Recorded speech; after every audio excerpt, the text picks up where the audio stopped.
O ministro da Economia, Paulo Guedes, declarou hoje que não vai aumentar ou criar impostos. O novo governo e a maioria dos estados têm um problema gigante a enfrentar. A despesa cresce muito mais do que a arrecadação. E o impostômetro bate mais um recorde. O valor total de impostos, taxas e contribuições que o brasileiro paga para a União, estados e municípios chegará amanhã, às 4h30 da tarde, a 2 trilhões e 100 bilhões de reais, divulgou a Associação Comercial de São Paulo. No ano passado, esse valor foi arrecadado um mês depois, em 21 de dezembro. E de nada adianta uma arrecadação maior se as despesas crescem sem controle. A crise fiscal é tão grave que, segundo os próprios estados informaram no relatório de orçamento, todos gastam pelo menos metade da receita total com pessoal e encargos sociais. Rio Grande do Norte e Roraima não passaram essas informações para o governo federal. Em 14 estados e no Distrito Federal, as despesas continuam crescendo em um ritmo maior do que as receitas. Em 4 estados ficaram estáveis e apenas 6 estados registraram crescimento das receitas maior que o crescimento das despesas. Aqui no governo de transição, uma equipe de técnicos está debruçada sobre uma proposta para reformar a arrecadação de impostos. Ela deve ser divulgada nos próximos dias. Uma ampla reforma tributária para simplificar a cobrança de tributos. E a promessa é não elevar impostos. Um desafio para a equipe do futuro ministro da Economia. A gente pode esperar que vai ter aumento de imposto? Vai ter mudança? Não, aumento de imposto não. Nenhum imposto novo, ministro? Em um encontro com representantes das Santas Casas, o presidente eleito confirmou que não haverá aumento de impostos. O que eu tenho falado com a equipe econômica é que nós temos que destravar a nossa economia, de modo que, em destravando a economia, entra mais dinheiro no caixa sem aumentar impostos, que ninguém mais aguenta pagar impostos. Paulo Guedes também confirmou que será criada uma secretaria de privatizações. Desde a campanha eleitoral, o futuro ministro tem defendido a privatização de estatais e outros órgãos como forma de fazer caixa, a fim de reduzir o endividamento público do país. O futuro ministro da Justiça, Sérgio Moro, anunciou hoje em Brasília os 2 primeiros integrantes da equipe que já atuaram na Lava Jato. Pela manhã, Sérgio Moro fez uma visita de cortesia ao presidente do Supremo Tribunal Federal, Dias Toffoli.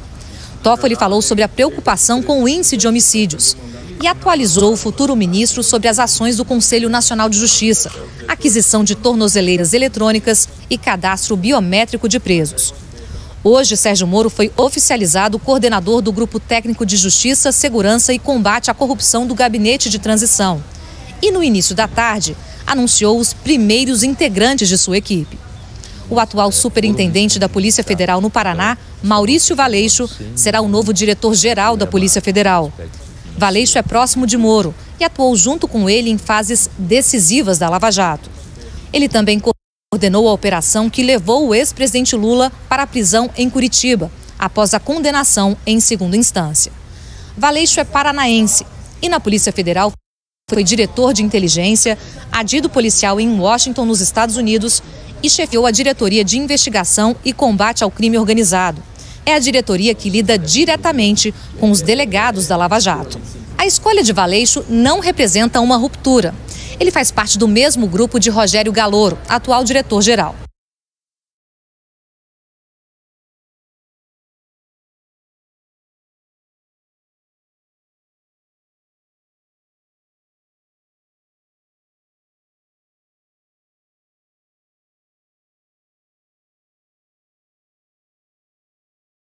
É um grande desafio, são 2 problemas sérios que nós temos hoje em dia, mas ele é uma pessoa plenamente capacitada para realizar essa tarefa. O futuro ministro da Justiça também anunciou um segundo nome. A delegada Érica Marena vai comandar o Departamento de Recuperação de Ativos e Cooperação Jurídica Internacional no Ministério. É um posto estratégico, responsável pela recuperação de dinheiro desviado para o exterior e por cooperações com outros países. Érica Marena é hoje a superintendente da PF em Sergipe. Participou da Lava Jato desde o início e, inclusive, deu o nome da operação. Investigou doleiros e empresários. Ela também foi delegada da Divisão de Repressão a Crimes Financeiros em São Paulo e em Curitiba. e comandou a divisão de combate à corrupção e desvio de verbas públicas em Santa Catarina. O deputado Luiz Henrique Mandetta, do Democratas de Mato Grosso do Sul, vai ser o ministro da Saúde do próximo governo. O nome foi confirmado hoje pelo presidente eleito Jair Bolsonaro, que passou o dia em Brasília. Bolsonaro também decidiu manter Wagner Rosário como ministro da Controladoria Geral da União. Quando chegou a Brasília, ainda na base aérea, Jair Bolsonaro teve encontro com o ministro da Controladoria Geral da União, Wagner Rosário. Foi uma conversa rápida. Bolsonaro convidou o atual ministro a permanecer no cargo. Wagner Rosário é formado em Ciências Militares pela Academia das Agulhas Negras. É o quarto nome da equipe a ter ligação com as Forças Armadas. Disse que vai trabalhar afinado com o futuro ministro Sérgio Moro. Trabalhos para a melhoria da gestão pública e outra com foco no combate à corrupção. Bolsonaro teve reuniões com integrantes da equipe na sede da transição. Recebeu representantes das Santas Casas de Misericórdia e parlamentares da bancada da Saúde. E aí confirmou o nome de Luiz Henrique Mandetta na pasta da Saúde.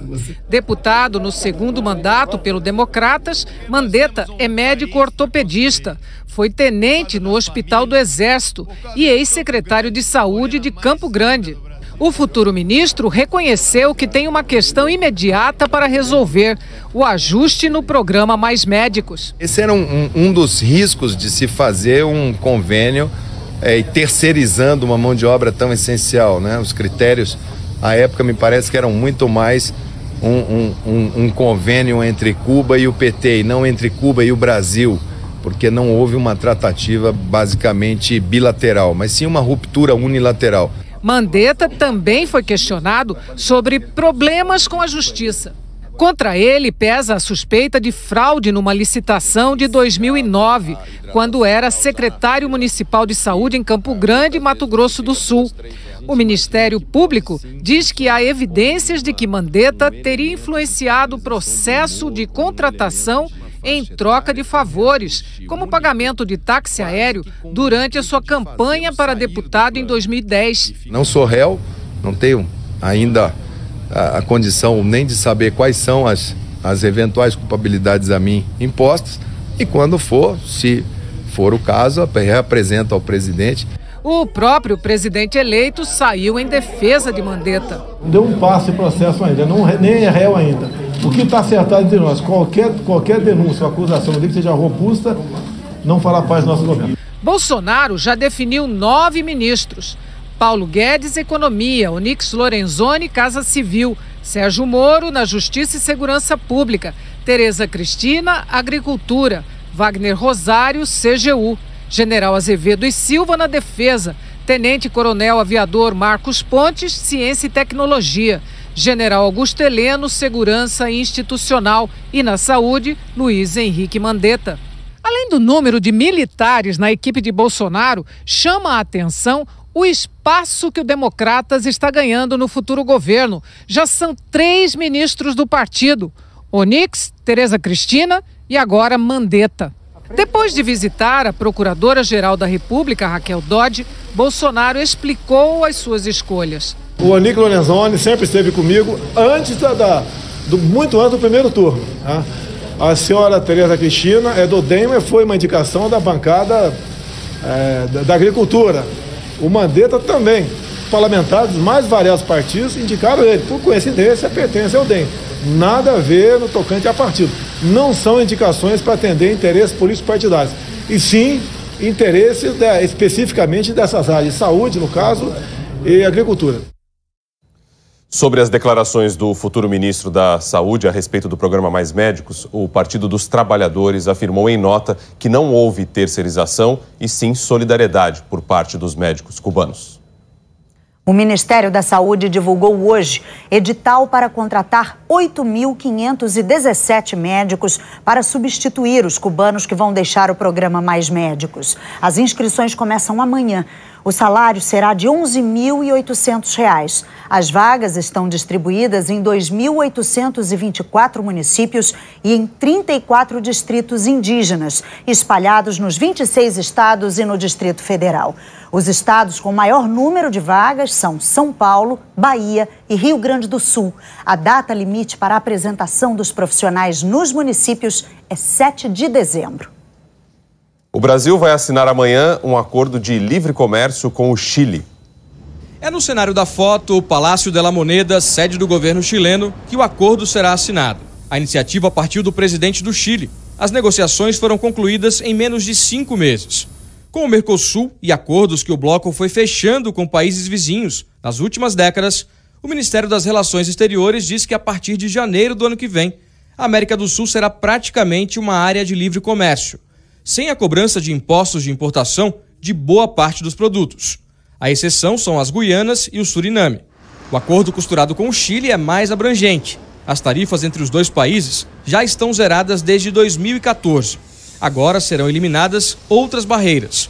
A ideia é reduzir a burocracia. O processo de comprovação de origem das mercadorias, que hoje leva cerca de 3 dias, será digital e deve sair em 30 minutos. O comércio de frutas e legumes ganha um incentivo. A certificação de produtos orgânicos do Brasil, por exemplo, será reconhecida pelo Chile e vice-versa. O acordo prevê ainda estímulo ao comércio eletrônico e cooperação no combate à corrupção. A mudança mais visível para os turistas dos dois países será na área da telefonia. Os brasileiros que viajarem aqui para o Chile não terão de pagar mais caro para fazer ligações ou usar a internet a partir de telefones celulares. O custo será o mesmo da tarifa doméstica. Depois da assinatura amanhã, com a presença dos presidentes Michel Temer e Sebastián Pinheira, o acordo ainda terá de ser ratificado pelos congressos dos dois países. O Brasil é o maior parceiro comercial do Chile na América Latina e o principal destino dos investimentos chilenos. O diretor de integração econômica do Itamaraty diz que a parceria com o Chile reforça o comércio numa região estratégica. O Brasil exporta mais para a América Latina e o Caribe do que exporta para os Estados Unidos e a União Europeia. E é um comércio de qualidade. Nós exportamos, sobretudo, produtos manufaturados que geram mais renda e emprego. A prisão do brasileiro que preside o Conselho de Administração da montadora japonesa Nissan continua repercutindo nos mercados internacionais e levou o governo francês a intervir na Renault. A Bolsa de Valores de Tóquio, como era de se esperar, também sentiu os efeitos da prisão do ex-homem forte do grupo Nissan-Renault. As ações da montadora japonesa e da Mitsubishi, que faz parte da aliança, operaram em queda desde a abertura do pregão. A emissora estatal japonesa denunciou numa reportagem que Carlos Ghosn teria usado dinheiro da Nissan para comprar e reformar casas de luxo, incluindo uma mansão no Rio de Janeiro. A direção da empresa se reúne na quinta-feira para oficializar a saída do brasileiro. Mas o que vem a seguir? Para além da prisão e da demissão de Carlos Ghosn, o escândalo pode acabar com uma aliança poderosa e gerar impactos não só para a economia japonesa. Na França, o governo, que é acionista da Renault, pediu e o conselho administrativo da empresa decidiu afastar Carlos Ghosn sem excluí-lo do conselho consultivo, já que o executivo ainda não foi julgado e condenado. O ministro das Finanças, Bruno Le Maire, anunciou o que chamou de governança interina. Embora o atual presidente da Nissan, o japonês Hiroto Saikawa, tenha negado, a possibilidade de uma dissolução na parceria entre japoneses e franceses é real. Mas, como as montadoras têm ações uma da outra, essa não seria uma separação sem traumas e desentendimentos. O dia foi de queda nas bolsas mundo afora e não só pelos problemas da Nissan. Vamos então falar ao vivo com a correspondente Sandra Coutinho, em Nova York, que vai contar mais para a gente, explicar os motivos que levaram aí esse nervosismo todo aí por parte dos investidores. Boa noite. Boa noite, Rodrigo, Ana Luísa, e boa noite para todo mundo. Olha, a queda foi tão profunda que anulou os ganhos que os investidores tiveram ao longo de todo este ano. As perdas de hoje foram a gota d'água depois de 2 semanas de baixas. O índice Dow Jones, da Bolsa de Valores aqui de Nova York, fechou em baixa de 2,2%. A Nasdaq, que negocia ações de empresas de tecnologia, caiu 1,7%. O movimento negativo começou justamente com as empresas de tecnologia. A Apple, empresa com o maior valor de mercado do mundo, divulgou um balanço com uma queda substancial das vendas do iPhone, o principal produto da companhia. A notícia contaminou ações de outras gigantes do setor, como Facebook e Amazon. As companhias de petróleo terminaram o dia com as cotações mais baixas do ano. Os investidores também venderam papéis de empresas de varejo, preocupados com a guerra comercial entre Estados Unidos e China. Os dois países impuseram novas tarifas de importação que podem elevar os preços ao consumidor. Apesar de a economia americana estar em expansão e do desemprego estar no menor nível em 5 décadas, os investidores acreditam que o crescimento está desacelerando aqui e no resto do mundo. Outro fator foi a decisão do Banco Central aqui dos Estados Unidos de elevar gradualmente os juros para conter a inflação, o que pode frear o consumo, que é o principal motor da economia americana. Rodrigo, Ana Luísa. Obrigado, boa noite. E o presidente americano Donald Trump voltou a defender hoje a parceria dos Estados Unidos com a Arábia Saudita. Trump admitiu que é possível que o príncipe herdeiro Mohammed bin Salman soubesse do assassinato de um jornalista na Turquia por agentes sauditas, mas disse que adotar punições como parar de vender armamentos para a Arábia Saudita só iria beneficiar rivais como China e Rússia. 5 dias depois que um viaduto cedeu na Marginal Pinheiros, em São Paulo, uma ponte na Marginal Tietê teve que ser parcialmente bloqueada. Como são as duas vias mais importantes da capital paulista, o maior desafio da prefeitura é evitar o nó no trânsito a partir de amanhã. Temos aqui o Globocop e as informações ao vivo com o Wallace Lara. Boa noite. Boa noite, Rodrigo. Boa noite, Ana Luísa. Boa noite a todos. Olha, nós sobrevoamos a Marginal Pinheiros. O trânsito hoje já é um pouco maior do que nos últimos dias, porque o feriado está acabando e o pessoal está voltando para casa. Amanhã está prevista uma reunião entre a prefeitura e motoristas de aplicativos e de táxis para propor ações que tirem carros particulares das ruas. Entre as ideias, Rodrigo, está a negociação de descontos nas corridas e a criação de bolsões em pontos da Marginal Pinheiros para os taxistas esperarem o chamado. Hoje, promotores do Ministério Público disseram que a Prefeitura de São Paulo está sendo executada na Justiça para pagar uma multa de 35 milhões de reais por não ter cumprido um termo de ajuste de conduta que previa manutenção e recuperação de pontes e viadutos na cidade, inclusive este com problema. A Prefeitura disse que vai propor que a multa seja aplicada em obras nos viadutos. Agora, essa não é a única ponte com problemas em São Paulo. Na Zona Norte, uma fissura apareceu na Ponte do Limão, no asfalto da Ponte do Limão. A Prefeitura disse que o problema não é de estrutura e que já está arrumando esse asfalto. Rodrigo, Ana Luísa. Ok, Wallace, muito obrigado pelas informações ao vivo de São Paulo do Globocop. A quarta-feira, além desse desafio para o trânsito aí em São Paulo, também será de temporais e ressaca em várias cidades do Sudeste brasileiro. Aproveitar então que eu estou aqui, já falar com a Maria Júlia Coutinho, saber um pouco da meteorologia. O que temos aí para amanhã? Boa noite. Oi, Rodrigo. Boa noite para você, para a Ana e para todos. Rodrigo, a gente continua de olho nos temporais previstos para a região serrana do Rio e para pontos de Minas Gerais. Merecem atenção aí Nova Friburgo, Petrópolis e Juiz de Fora, todas com bastante chuva e temperaturas amenas. Ainda pode chover muito também e o dia todo em BH, onde faz 25 graus de máxima, e no Rio de Janeiro com 26. E está mantido aí o aviso de ressaca no litoral fluminense, com ondas de até 2,5 metros de altura. Triângulo Mineiro, Goiás e áreas de Mato Grosso também podem ter temporais, viu? Muita água deve rolar lá em Brasília, com 25 graus à tarde, em Goiânia, com 28. Região Norte, o forte serão as pancadas, mas eu destaco aqui as previstas para Manaus, 44 milímetros de chuva em um dia só. Rodrigo, é muita água para pouquíssimo tempo. Agora, quem escapa da chuva, Maju? Vamos lá, região sul, grande parte do nordeste do país, centro-sul de Mato Grosso do Sul, interior paulista aí terão um dia de sol. A capital paulista vai ter a clássica garoa, 15 de mínima e 22 de máxima por aqui. Em Curitiba tem previsão de nevoeiro pela manhã e sol à tarde e 21 graus. Porto Alegre ensolarado e quente, 30 graus lá na capital gaúcha. 31 graus em Natal e chuvica, aquela chuva rápida, 32 em Fortaleza e 33 em São Luís, com sol em tempo integral. E preste atenção nestes dois sistemas aqui de alta pressão. Tem um lá no hemisfério norte, girando no sentido horário, outro aqui no hemisfério sul, se movimentando no sentido anti-horário. E a ginástica desses dois sistemas vai intensificando os ventos e ajuda a propagar as ondas que recebem o nome aí de swell, essas ondas que ao atingirem o litoral com força, provocam a ressaca. Por isso tem aviso aos navegantes e banhistas da costa norte do Nordeste, ondas de até 2,5 metros devem atingir a faixa entre São Luís do Maranhão e Touros, no Rio Grande do Norte. Rodrigo. Ok, Maju, muito obrigado, viu? Uma boa noite. Para vocês também, até amanhã. Até amanhã.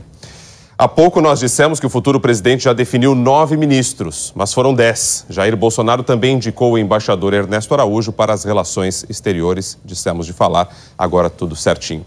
Aproveitar e vamos para o intervalo. A seguir, o STF desarquiva inquérito